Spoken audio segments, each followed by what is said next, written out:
Voy a dejar de compartir aquí. Vamos entonces a resumir todo lo que hasta aquí hemos hablado del cemento. Vamos a hacer un resumen técnico, ¿no? Vamos a compartir esta otra pantalla.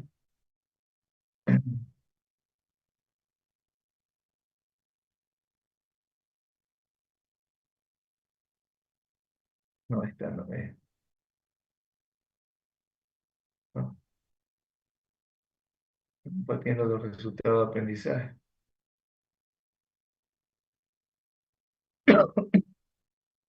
Si hay alguna pregunta.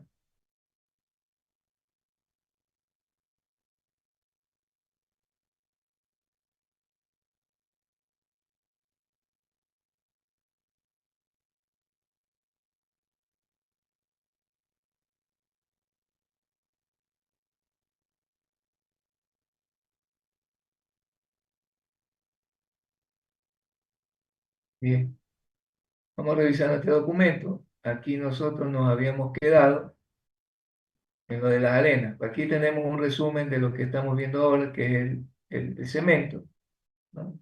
El cemento, pues como ustedes hemos escuchado, es producto de la calcinación o fundición de piedra caliza o yeso o pizarra o una mezcla de todas esas rocas con arcilla, con arcilla. Esas son las materias primas.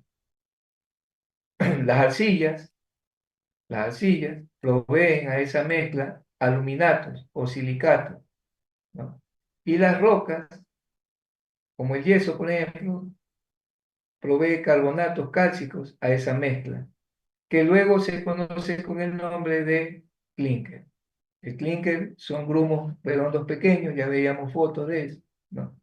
Que luego es molido para obtener el polvo de cemento. Cemento que por sus creadores se denomina cemento Portland. Este clinker, como tal, posee silicatos de calcio que son reactivos con el agua.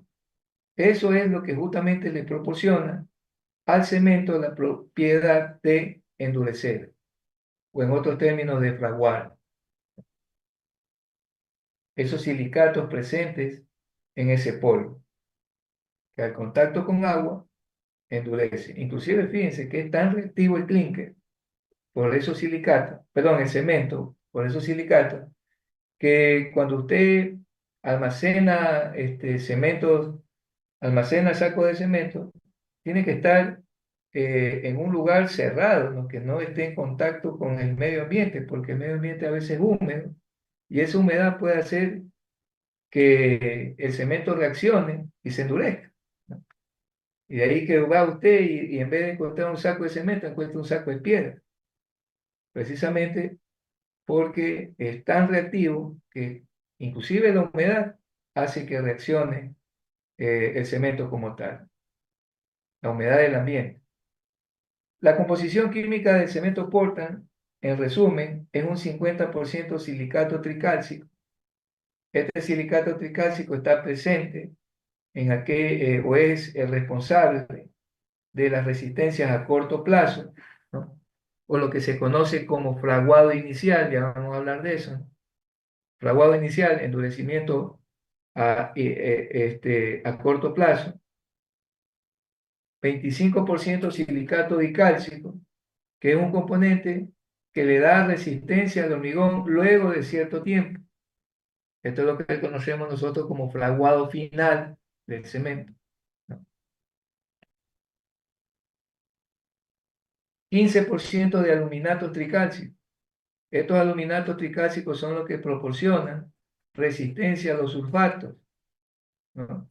Y a otro proceso que es de hielo y deshielo, pues para en aquellos sitios en donde pues, las estructuras están expuestas pues, a periodos de congelamiento, se congela la superficie, ¿no? Y luego se descongelan. Bueno, ese proceso también puede generar daños en el hormigón, pero bueno, nosotros no tenemos estos procesos, pero sí estructuras que pueden estar expuestas a sulfato. Entonces, si usted quiere un cemento, aquí viene la pregunta, lo de la compañera, si usted quiere un cemento resistente al sulfato, pues tiene que modificar esta composición, pues, aumentar este aluminato y disminuir alguno de estos dos para darle esa característica justamente al cemento modificado que usted quiere producir. Y aquí tenemos otro, el ferroaluminato, 5%. Esta es la composición de un cemento tipo Portland tipo 1, pues no normal, ¿no? Por si acaso. Cualquier variación en estos porcentajes pues va a producir una variación en el tipo de cemento que usted que va a producir. Este ferroaluminato proporciona bajo calor en proceso de hidratación, ¿no? Bajo calor en el proceso de hidratación. Es decir, que yo debería aumentar la cantidad de este si yo quiero un cemento tipo 4, pues. Tengo que aumentar la cantidad de este si quiero hacer un cemento tipo 2 o 5. Bueno, el 5 es más bien con puzolana, el 2 sigue aumentando este. Y así es como químicamente eh, la industria del cemento va haciendo nuevas tecnologías o va formando nuevos tipos de cemento. Y el otro 5% son óxidos, que no influyen en nada, son complementos simplemente del 100% de composición química que tienen los cementos normales. Ahora sí, veamos algo de concepto. ¿Qué es la hidratación del cemento? Habíamos hablado de este término anteriormente, pero ¿qué es la hidratación del cemento? Es una reacción química generada por la mezcla del agua con el cemento. Es decir, que si no hay agua, no hay reacción química, no hay el proceso de endurecimiento o fraguado del cemento. Y ese fraguado tiene dos etapas. Tiene dos etapas. Una inicial o un endurecimiento inicial y un endurecimiento final. El endurecimiento final nos permite darle, perdón, inicial nos permite darle el acabado que nosotros queremos darle a esa forma, a esa viga, a esa columna, a ese pavimento que estamos nosotros poniendo, ¿no? Lo que comúnmente los albañiles dicen el paleteo, ¿verdad? Les permite, ¿no?, que paleteen la superficie sin que la superficie se deforme, porque tiene un endurecimiento llamado inicial. Y el final es el que alcanza ya ese mismo cemento, ¿no?, después ya de cierto número de días. Entonces hablamos de 7 días, 14 días, después de 28 días, que es el tope. ¿Por qué es el tope? Porque ya después de 28 días, si usted sigue midiendo la resistencia de un cemento o de un hormigón, pues prácticamente ya no se gana mucha resistencia. Es nada o muy poco lo que se incrementa de resistencia. Es por esa razón que se toma 28 días para medir la resistencia final de los hormigones o del cemento también. Ya usted ensaya, por ejemplo, un cilindro a 30 días, perdón, a 60 días, y la ganancia de resistencia es irrisoria o es muy poca. A 100 días, y es menos todavía la ganancia de resistencia. Es por esa razón que la tecnología del hormigón ha considerado como edad para medir, ¿no?, la resistencia de los hormigones y también de los morteros, ¿no?, 28 días. Bien, de ahí la resistencia a la compresión del cemento como tal se mide elaborando una pasta de cemento. O sea, el cemento tenemos que darle una forma para poder luego a esa forma comprimirla o aplicarle un esfuerzo y medir su resistencia. Así como polvo no podemos medir la resistencia del material. Tenemos que formar una pasta. Tenemos que hacer o moldear una pasta de cemento, para con ese molde luego llevarlo a alguna prensa donde le puedo aplicar una carga y medir su resistencia. Esa es la resistencia a la compresión de la pasta de cemento.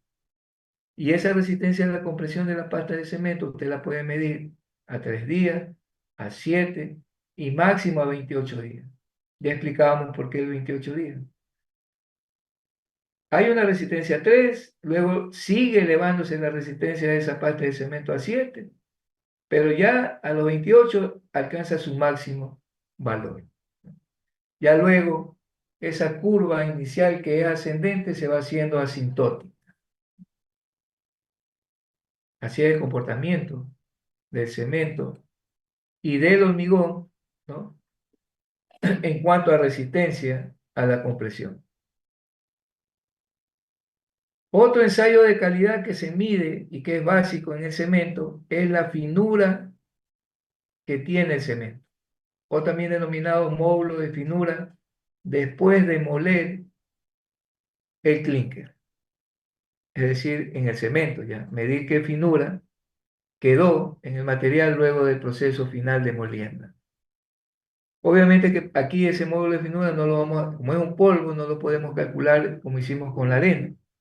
Se utilizan otros equipos, en este caso, uno denominado aparato de Blaine, mediante el cual se puede establecer cuál es el módulo de finura del material que se está analizando. Ahora, nadie preguntó, pero ¿cómo formo entonces esta pasta de cemento?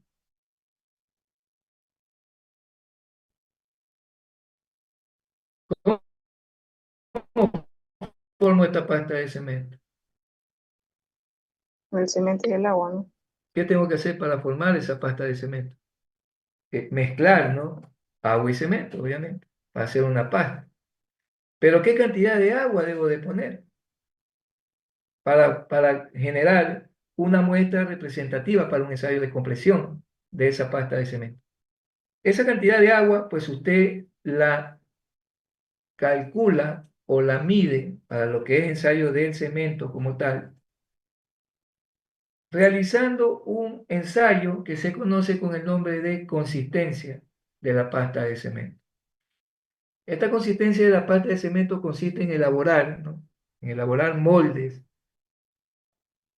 o llenar moldes con pasta de cemento con diferentes contenidos de agua. Usted empieza con un determinado peso de agua, lo mezcla con una determinada cantidad de cemento, mezcla, va formando una pasta, y luego esa pasta usted la coloca en un equipo que se conoce como el equipo de Vickers. El equipo de Vickers tiene o está provisto de una aguja. A mí me da la impresión o me parece que sí en el laboratorio hay este equipo de Vickers. Ya me voy a conseguir un mandil, si no, no puedo entrar al laboratorio. Yo también. Ya no puedo entrar tampoco sin mandil. Entonces no puedo certificar si es que parece que lo he visto a este equipo denominado aguja de Vickers o equipo de Vickers. Ese equipo está conformado por una aguja. Entonces, cuando esa pasta de cemento tiene la consistencia adecuada para hacer el ensayo de compresión? Cuando la aguja penetra en esa pasta de cemento que usted ha elaborado con una determinada cantidad de agua, penetra 10 centímetros en un intervalo de 30 segundos.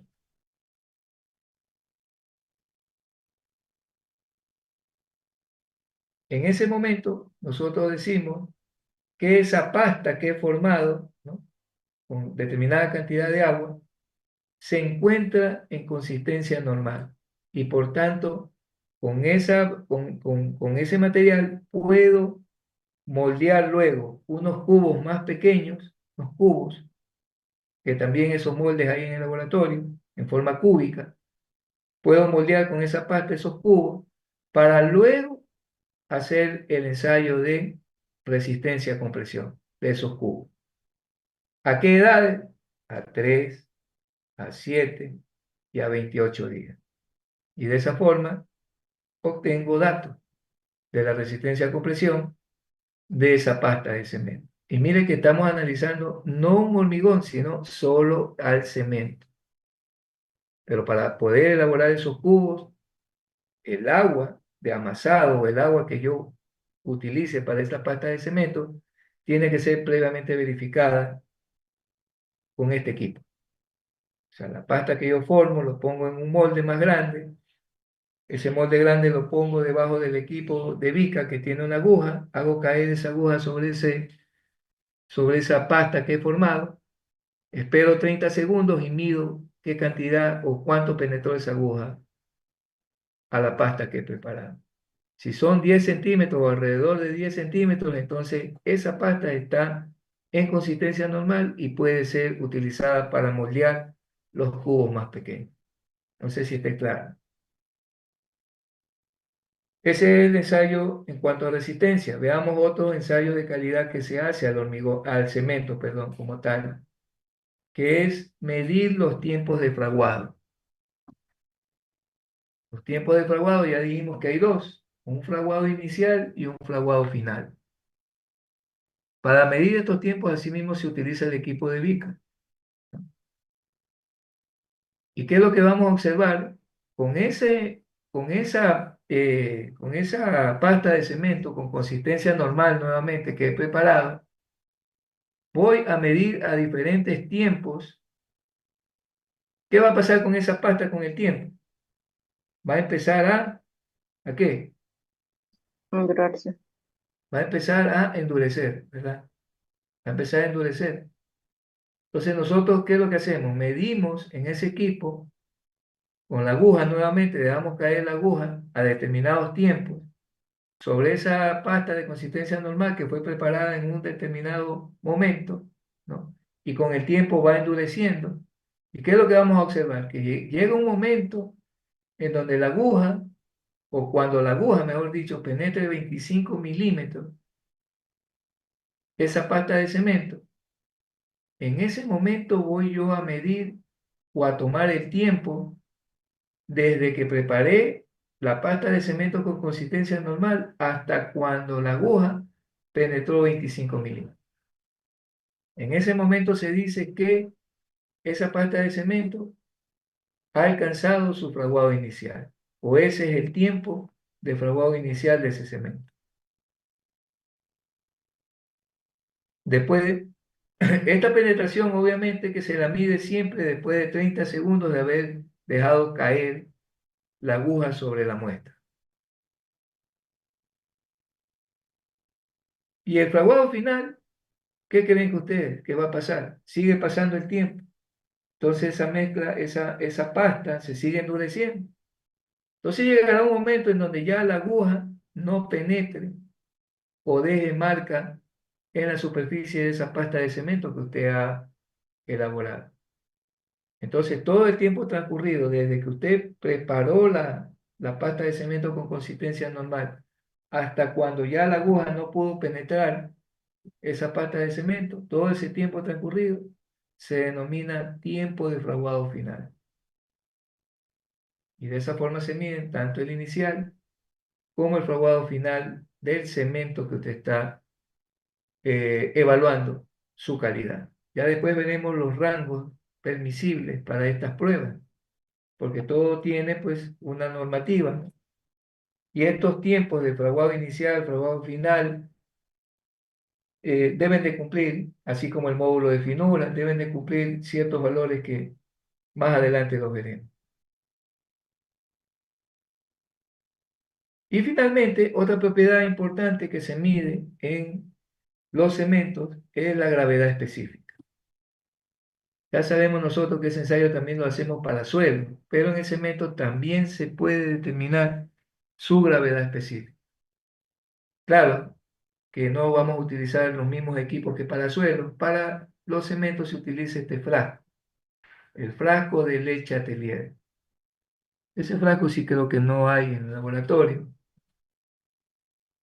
pero en ese frasco usted puede determinar cuál es la gravedad específica del material.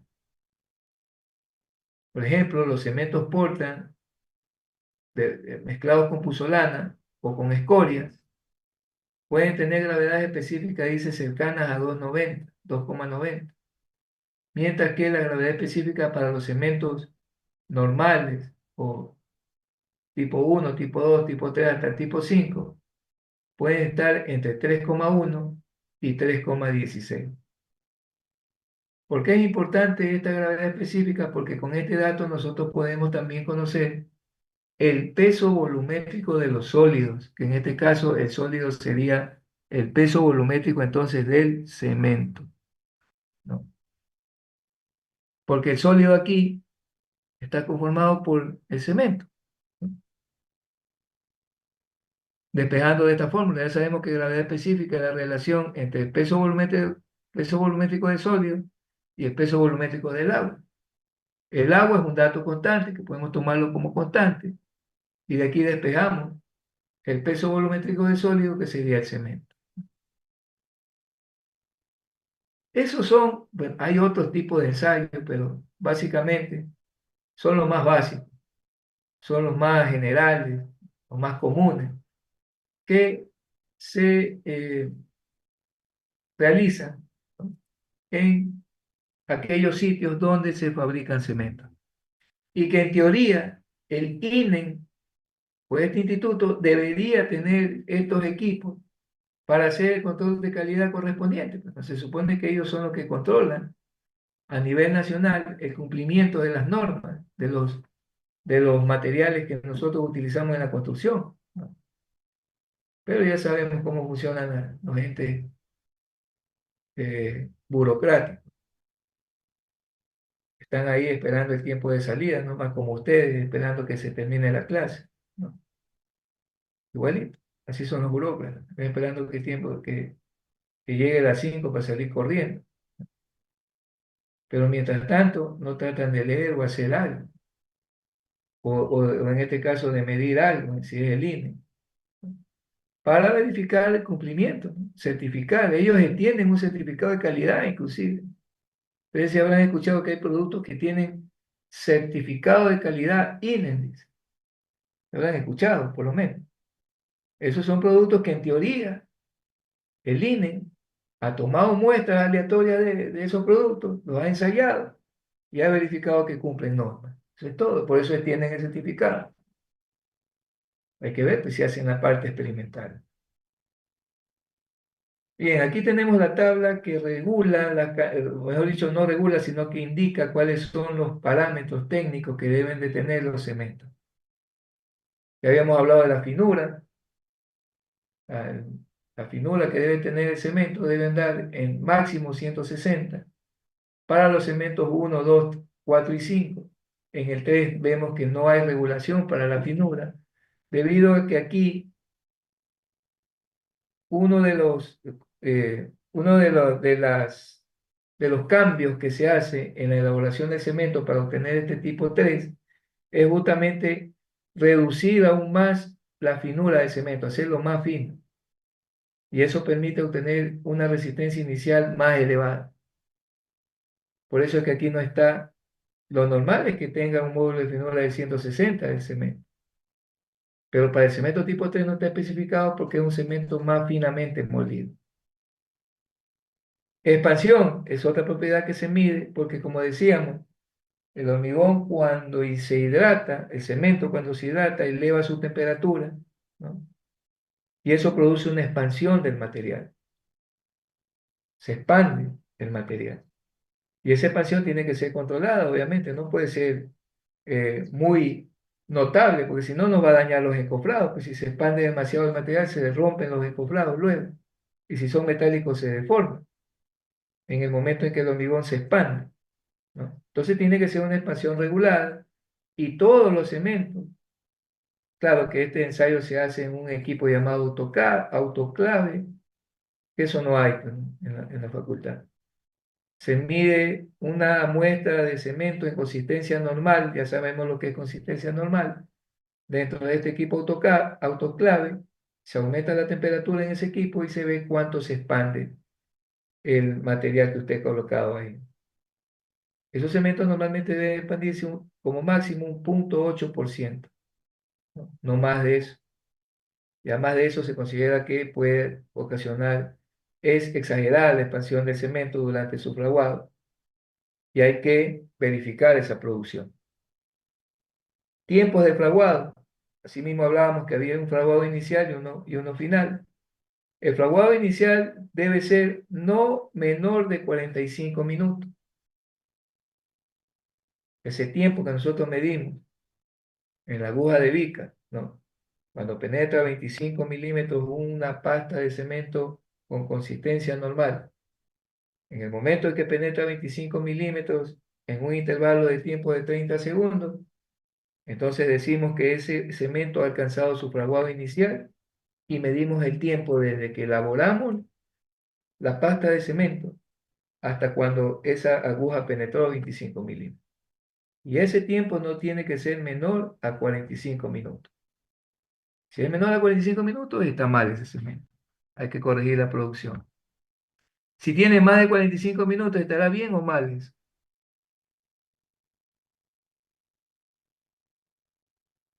Estaría mal. Digo usted, una hora. ¿Estaría bien o estaría mal? ¿Cómo lo calificaría? Vamos, están dormidos. Ya mismo se termina la clase. Ya mismo salen corriendo. ¿Está bien o está mal? ¿Puede repetir la pregunta, ingeniero? Están dormidos. No, Estaría no, mal porque los tiempos de pasa los fraguado 45. están bien.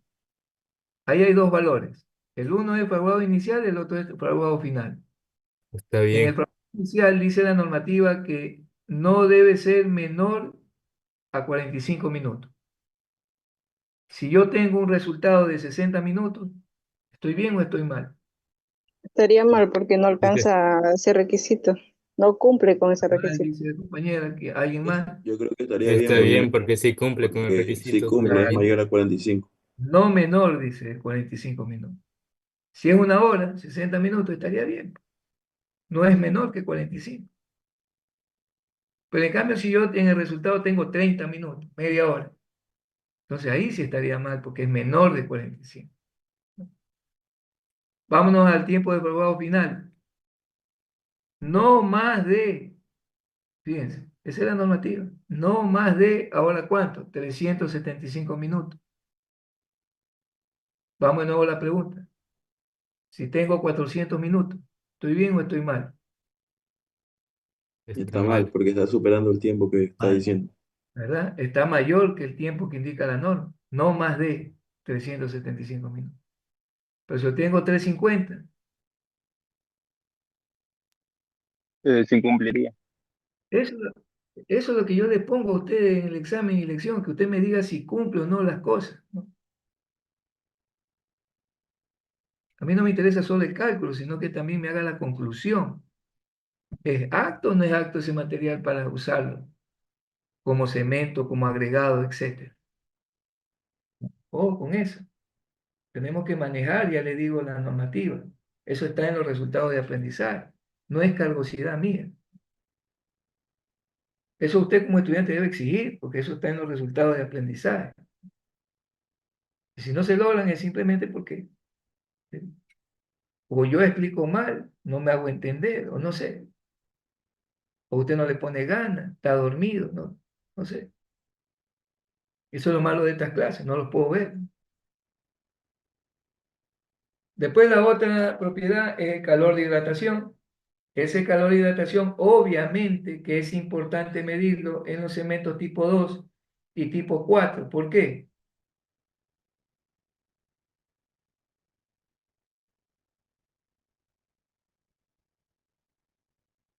Porque ahí tienen bajo calor de hidratación. Porque en teoría esos son cementos especiales que ayudan o favorecen al calor de hidratación, ¿no? A esa propiedad. Entonces por eso esos dos se les mide. A ver si no nos están metiendo gatos por liebre, quiere decir eso. Como de la chica que estoy hablando, me va a trabajar con un 1, tipo 1. Cuando ese cemento debería tener este tipo de calorihidratación, entre 250 a 290 kilojoules por kilogramo, ¿no? Claro, este ensayo no lo hacemos nosotros, sino que el cemento que utilice para la prueba, para la tesis, tiene que venir certificado de que es tipo 4 simplemente. Yo no me hago problema en la vida. Resistencia a la compresión. Ya eso ya sabemos, hacemos los cubitos esto y los rompemos. Ahí dice, bueno, ahí hay a un día, a 3 días, a 7 días, y el resultado entre paréntesis son megapascales. Aquí vemos nosotros, por ejemplo, que el tipo 1 a 12 días puede estar alcanzando 10 megapascales, a 28 días puede estar alcanzando 22 megapascales.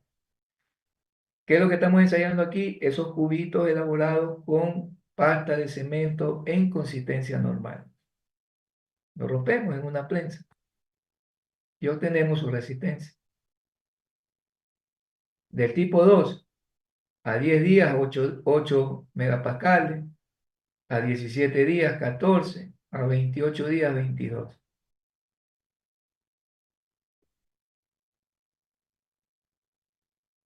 Y así, bueno, acá no hay medición, solo le pone los días, parece que está incompleto aquí. Y finalmente, la resistencia al sulfato. ¿Dónde es más importante chequear la resistencia al sulfato? En el cemento tipo 5, porque ese cemento en teoría es el que más resistencia debe ofrecer a los sulfatos y álcalis presentes en el agua. Entonces aquí le da un valor 0.04% a 14 días. Ahora ustedes verán por qué aparece ahora 1A, 2A, 3A. De eso no habíamos hablado, hemos dicho 1, 2, 3, 4 y 5.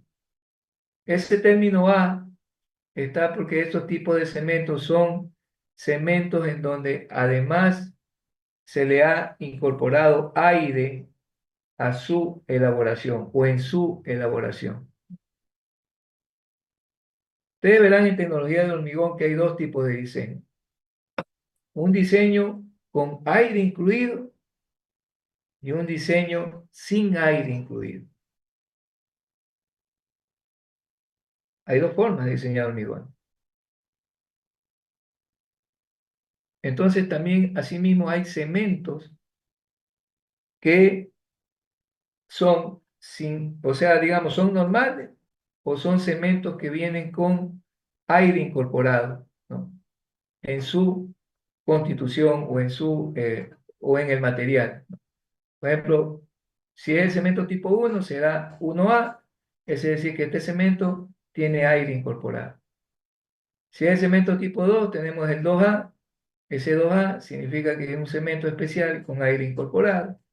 Y miren que para el tipo 4 y 5, pues no existe ni 4A ni 5A, solo entre el 1 hasta el 3. Significa que en estos pues no funciona esa incorporación de aire. Es lo que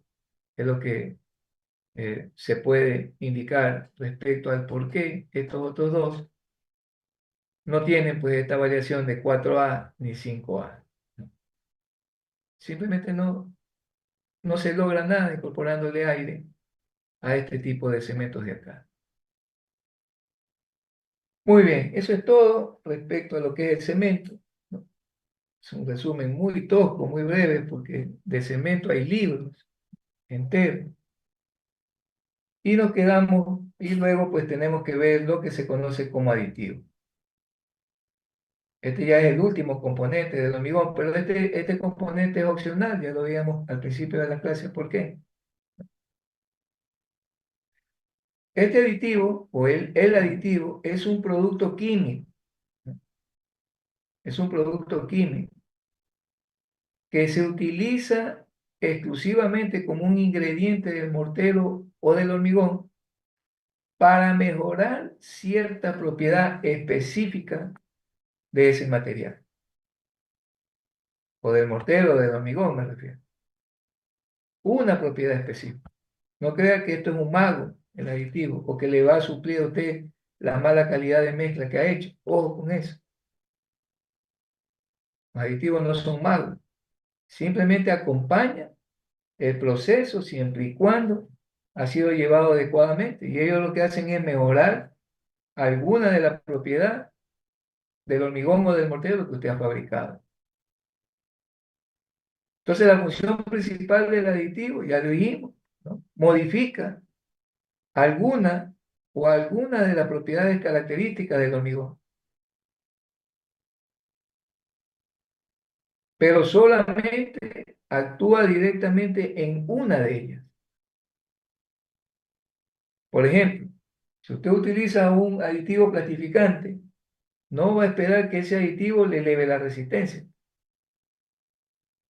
Plastificante significa que yo voy a darle trabajabilidad a ese hormigón, hacerlo más dócil, más fácil de paliar, de trabajar. Por eso no garantiza de que, o no vaya a esperar usted que si hizo mal el cálculo anterior de resistencia o la dosificación de ese hormigón, por ponerle ese aditivo ya va a tener una resistencia mayor. No funciona así las cosas.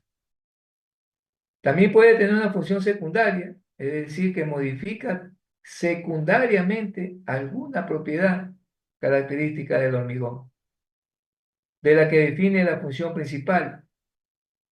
Por ejemplo, si es plastificante, podría tener incidencia en algún otro comportamiento del hormigón que no es pues, precisamente o que es diferente a la principal, que sería en este caso aumentar la plasticidad de ese hormigón. Y también producen efectos secundarios, ¿sí?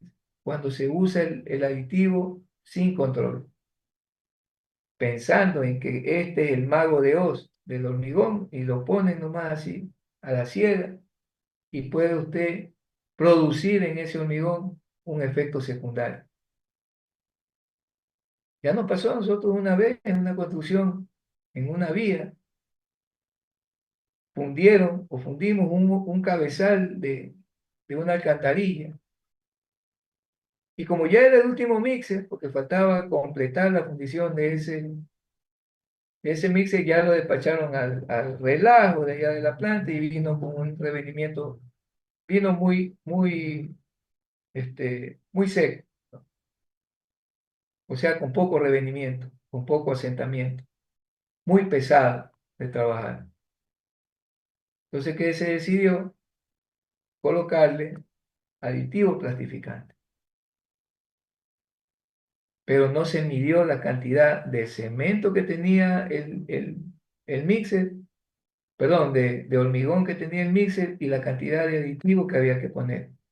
Porque de una vez les digo, ¿no? Los aditivos se dosifican en función del peso de cemento, no del peso de la mezcla, sino del peso del cemento que usted utilizó para la mezcla. De ese peso de cemento, un porcentaje mínimo se le agrega de aditivo. No del peso de la mezcla, del peso del cemento únicamente. Entonces, ¿qué creen que pasó? Ese hormigón, perdón, tuvo un efecto secundario. ¿Cuál fue el efecto secundario que pudimos observar ahí en esa condición? Que nunca fraguó ese hormigón. Quedó blando, blando. Usted lo tocaba y se deformaba, ¿no? Se sentaba alguien ahí, no es que se rompía, sino se sentaba y se deformaba. Estaba blando. Es decir, que afectó secundariamente al proceso de fraguado de ese cemento, de ese hormigón.